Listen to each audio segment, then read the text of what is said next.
3 minutes. Sir, गृह मंत्रालय के ऊपर हम चर्चा कर रहे हैं, लेकिन मैं देख रहा हूं बहुत से हमारे सदस्य ने औरंगजेब पर चर्चा की। क्या दिन आए हैं कि इस सदन में, इस उच्च सदन में औरंगजेब के ऊपर लोग चर्चा कर रहे हैं, और उसके लिए मैं मानता हूं जिम्मेदार सर हमारा गृह मंत्रालय है। अगर समय रहते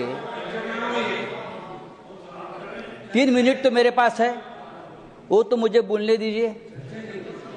अगर गृह मंत्रालय ने, देश के गृह मंत्रालय ने ऐसी जो ताकतें हैं, जो बार बार इस देश में औरंगजेब का नाम लेकर इस देश में अस्थिरता पैदा करने की कोशिश की, उसमें कुछ लोग ऐसे हैं जो महाराष्ट्र में मंत्री है, जो केंद्र में उच्च पदों पर है, तो उनको अगर हम रोके नहीं तो ये देश एक नहीं रहेगा, ये देश अखंड नहीं रहेगा।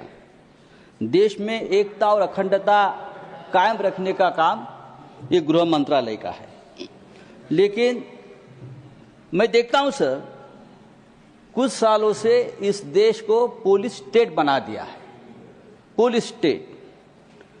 और उनका काम क्या है कि विरोधियों को कमजोर करना, पॉलिटिकल पार्टियों को तोड़ना, यह गृह मंत्रालय का काम है हर जगह।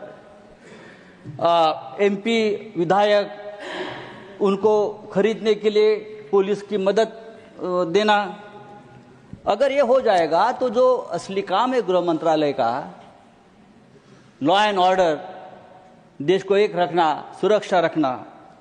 एक मणिपुर कल तक जल रहा था, लेकिन अब महाराष्ट्र को भी जला दिया, महाराष्ट्र को जला दिया। नई लाशें बिछाने के लिए गड़े मुर्दे आपने उखाड़ दिए, नई लाशें बिछाने के लिए आपने गड़े मुर्दे उखाड़ दिए, और वो भी औरंगजेब के नाम पर।